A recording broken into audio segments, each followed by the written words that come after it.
Capítulo 1. La corrupción, el principal problema de México. La corrupción fue por mucho tiempo el principal problema de México. En la historia se registran infinidad de casos sobre este fenómeno económico y político que de manera absurda e interesada ha sido calificado como social o cultural. Apenas desembarcó en Veracruz, el conquistador Hernán Cortés, sin ningún fundamento legal, se autonombró alcalde y jefe del ejército invasor. Décadas después, uno de sus soldados, el famoso historiador Bernal Díaz del Castillo, denunció que el reparto del tesoro de Moctezuma se verificó de manera irregular porque antes de la distribución faltaba la tercia parte de ello que lo tomaban y escondían, así por la parte de Cortés como de los capitanes y otros que no se sabía, y se iba menoscabando. Luego de estos moches iniciales, cuando llegó la hora de repartir el botín, Cortés separó el quinto real y se dio otro quinto a sí mismo, y los soldados recibieron unas cuantas que no valían más de 100 pesos. Durante la colonia, en un informe de 1628, se afirmaba que el virrey Marqués de Guelves, Diego Carrillo de Mendoza, había sido despojado de su cargo por procurar por en orden y evitar que se evadieran de la mina de Zacatecas 170,000 pesos en perjuicio de la Hacienda Real. Este proceder lo enemistó con el arzobispo Juan Pérez de la Serna y con el presidente del Tribunal de la Audiencia de México, a quienes además se les acusaba de monopolizar la producción de maíz y trigo. El enfrentamiento escaló porque el virrey mandó a prender al obispo. Los seguidores del jerarca eclesiástico se sublevaron y el zafarracho terminó con un saldo de 70 muertos. El incendio del Palacio Nacional, la excomunión y expulsión del virrey, por su parte, el arzobispo resultó exonerado y triunfante. El gran escritor mexicano Fernando Benítez hace referencia a un fraude cometido por el virrey José de Iturrigaray, quien en la cabecera de su cama guardaba celosamente 7,383 onzas de oro y en un baúl otras monedas y joyas, además de 4 escrituras a nombre de sus hijos por 100,000 pesos cada una, compuestas de capitales a crédito, con cargo al Tribunal de Minería, más otra escritura de 12,000 pesos y talegas de dinero que sumaban 36,110 pesos, producto de cohechos y desfalcos. Este tesoro, que solo incluía lo oculto en sus aposentos, fue descubierto cuando cayó como virrey casi al iniciar del siglo XIX. Después de la independencia, la honestidad fue escasa en los asuntos públicos del país. Está documentado que imperó durante el periodo de la República Restaurada de 1867 a 1876 en los gobiernos de Benito Juárez y Sebastián Lerdo de Tejada, periodo marcado por la abnegación de los liberales que lucharon en la Guerra de Reforma y la intervención francesa. Estos personajes surcían sus propios uniformes y eran incapaces de entregar malas cuentas. El héroe de los tabasqueños, Gregorio Méndez Magaña, era comerciante y encabezó la lucha contra los franceses. Fue gobernador del estado y cuando murió, sus familiares no tenían ni para su entierro. Vicente Rivapalacio abandonó el ejército y se retiró a la vida privada, básicamente a escribir.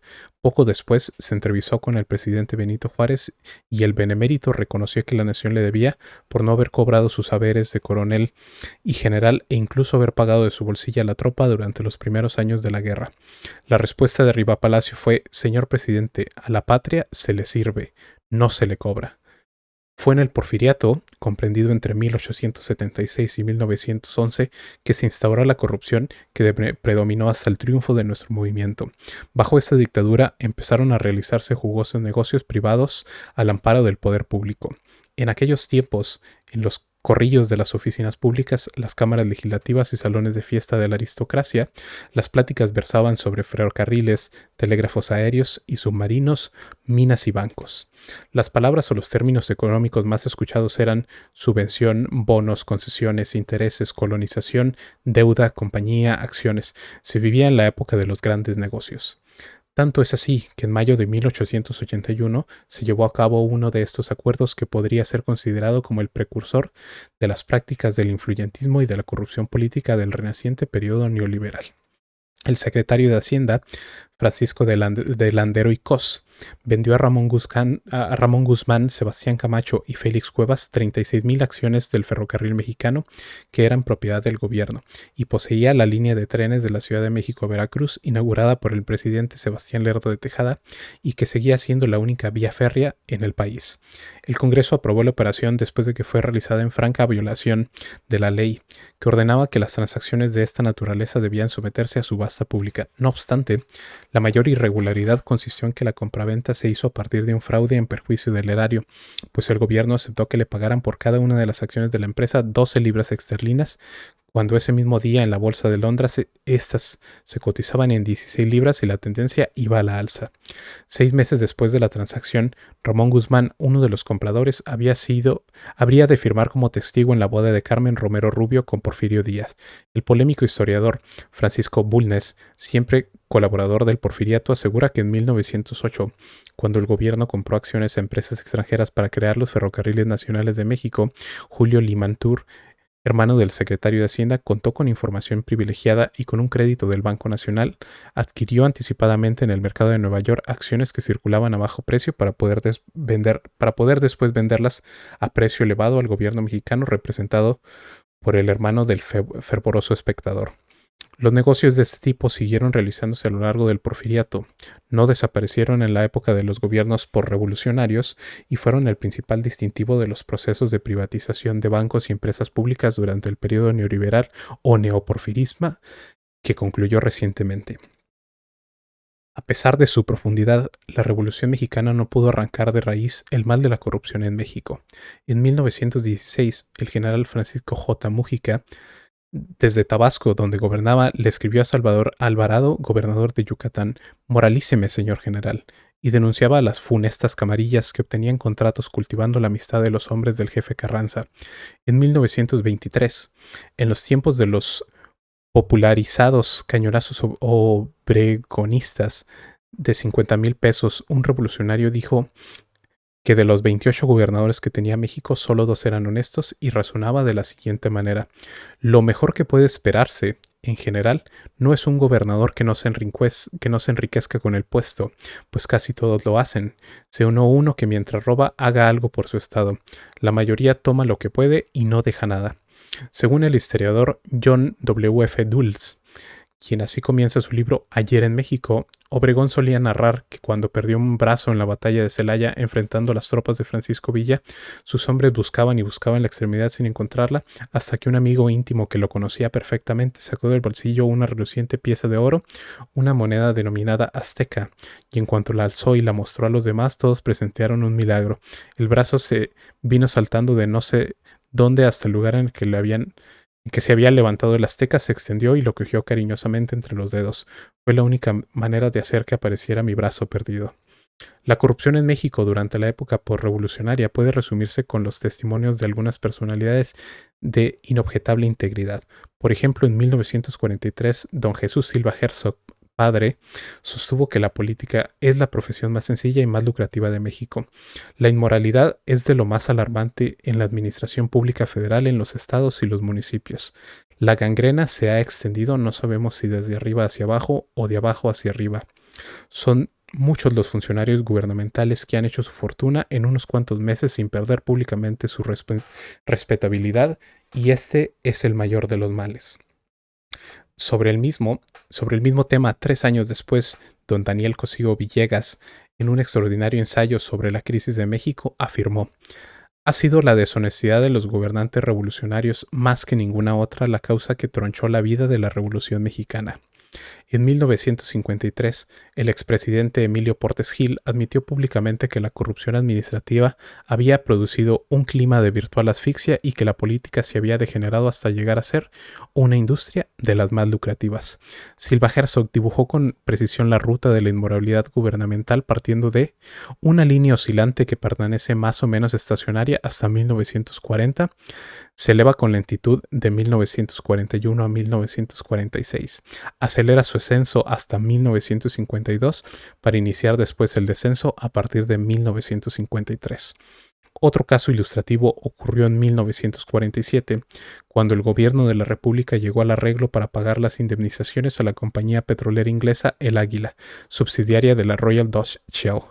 En ese entonces se convino en pagarle a la empresa extranjera $81,250,000 más intereses por sus bienes incautados. Este acuerdo fue abiertamente criticado por don Jesús Silva Herzog, quien había participado como representante del gobierno del general Cárdenas en las negociaciones con la empresa estadounidense Sinclair. Silva Herzog sostuvo que el arreglo con el Águila era oneroso para el país. Específicamente decía que aceptar pagar los intereses del 18 de marzo de 1938 al 17 de septiembre de 1948 equivalía a reconocer que la culpa de no haber llegado a un arreglo con anterioridad correspondía al gobierno de México y no a el Águila, como era la verdad. Y de manera contundente señaló: el Águila hizo un gran negocio.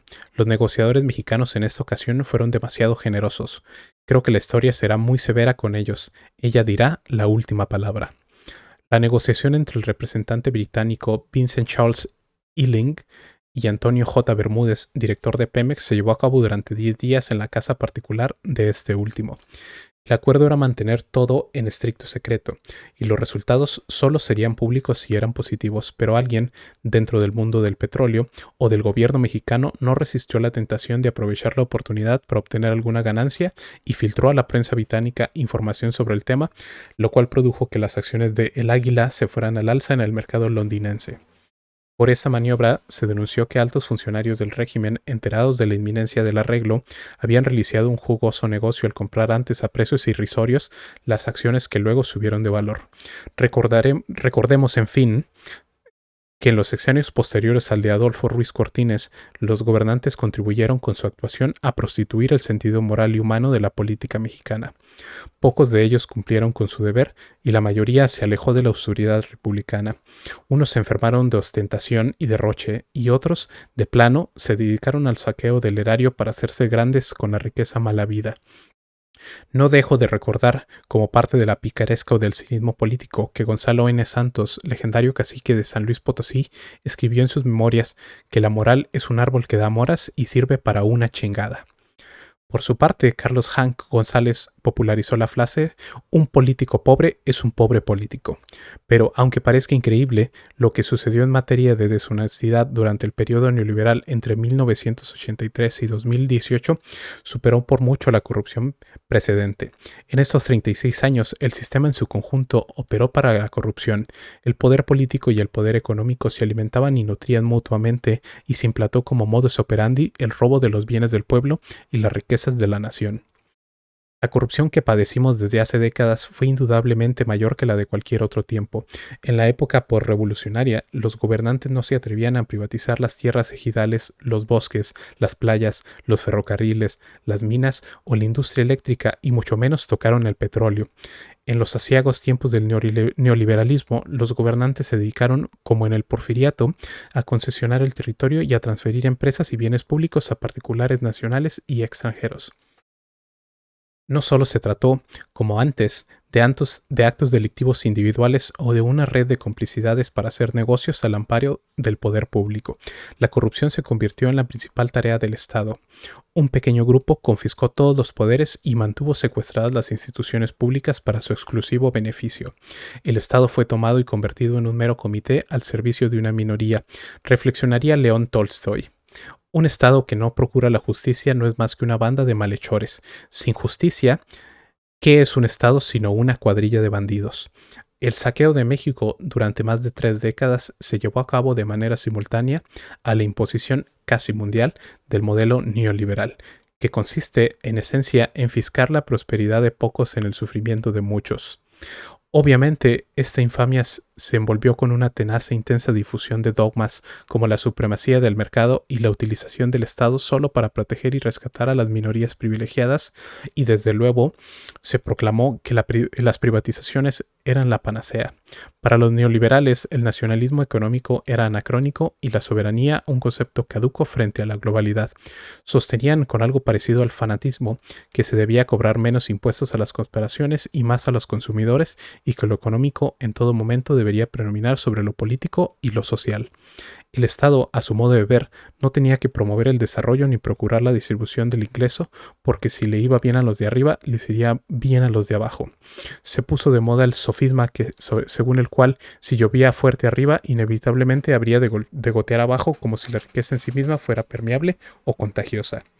En México, esta retacería, denunciado sin fundamento técnico ni científico, junto con las llamadas reformas estructurales, fue aplicada de manera puntual. Este adoctrinamiento fue usado como parapeto para llevar a cabo el pillaje más grande que se haya registrado en la historia del país. La política económica de élite comenzó a impulsarse desde el gobierno de Miguel de la Madrid, 1982 a 1988, y se profundizó durante el sexenio de Carlos Salinas de Gortari, 1988 a 1994. Con este propósito hubo unas intensas campañas propagandísticas en las que intelectuales y líderes de opinión repetían como loros falsedades para justificar el bandillaje oficial y el predominio de los intereses económicos de una minoría por encima del bienestar público. En este tiempo se ajustó al marco jurídico para legalizar el saqueo, que fue encubierto con un eufemismo: desincorporación de las entidades paraestatales no estratégicas ni prioritarias para el desarrollo nacional. Aunque se llevaron a cabo procesos de licitación y rendición de cuentas, los llamados libros blancos, en todos los casos se sabía de antemano quiénes serían los ganadores en las subastas. Es cosa de recordar que Carlos Salinas, su hermano Raúl y el secretario de Hacienda, Pedro Aspe, eran los encargados de aprobar, acomodar y alinear a todos los apuntados que participaron en el reparto de empresas y bancos que hasta entonces pertenecían a la nación. Así, en 13 meses, del 14 de junio de 1991 al 13 de julio de 1992, con un promedio de 20 días hábiles por banco, fueron rematadas 18 instituciones de crédito. En solo 5 años, del 31 de diciembre de 1988 al 31 de diciembre de 1993, se enajenaron 251 empresas del sector público, entre ellas Telmex, Mexicana de Aviación, Televisión Azteca, Siderúrgica Lázaro Cárdenas, Altos Hornos de México, Astilleros Unidos de Veracruz y Fertilizantes Mexicanos, además de aseguradoras, ingenios azucareros, minas de oro, plata y cobre, fábricas de tractores, de automóviles y motores, de cemento, de tubería, de maquinaria, entre otras. Pero la entrega de bienes públicos a unos cuantos favoritos no se limitó a bancos y empresas paraestatales, también fueron privatizadas tierras, ejidos, autopistas, puertos, aeropuertos, y se incrementó el manejo de negocios de particulares nacionales y extranjeros en Petróleos Mexicanos y en la Comisión Federal de Electricidad. Entre otras calamidades, este bandidaje oficial produjo una monstruosa desigualdad económica y social. Es cierto que México es una de las naciones con más contrastes del mundo. Se pasa de la opulencia a la pobreza extrema en un abrir y cerrar de ojos. Lo peor es que este mal ha sido endémico. Cuando visitó estas tierras, el barón de Humboldt en 1804 sostuvo que era el país de la desigualdad. ¿Acaso en ninguna parte la hay más espantosa en la distribución de fortunas, civilización, cultivo de las tierras y población? En efecto, mientras el arzobispo de México percibía una renta anual de 130,000 pesos, o el de Valladolid, hoy Morelia, una de 100,000 pesos, los sacerdotes como José María Morelos percibían un salario de 100 pesos al mes. Pues, aunque parezca increíble, en tiempos del neoliberalismo, la desigualdad se volvió aún más extrema y prepotente. Una investigación de Geraldo Esquivel, graduado en economía en Harvard, el 10% de los mexicanos concentraba el 64.4% del ingreso nacional y el 1% acapara el 21% de la riqueza del país. No obstante, lo más significativo es que la desigualdad en México se profundizó precisamente durante el periodo neoliberal o neoporfirista. Es decir, se agravó y se hizo más patente con las privatizaciones. Un dato: en julio de 1988, cuando Salinas fue impuesto mediante un fraude electoral en la lista de la revista Forbes, en la cual figuran las personas más ricas del mundo, solo aparecía una familia mexicana, la de los Garza Sada, con 2,000 millones de dólares. Pero al finalizar aquel sexenio ya estaban incorporados a este listado otros 24 mexicanos que poseían en conjunto más de 44,000 millones de dólares. Casi todos ellos habían sido beneficiados con empresas, minas y bancos que habían sido propiedad de los mexicanos. Luego de estar colocado en 1988 en el lugar 24 entre los países del mundo con más multimillonarios, en 1994 México escaló al cuarto sitio, solo por debajo de Estados Unidos, Japón y Alemania.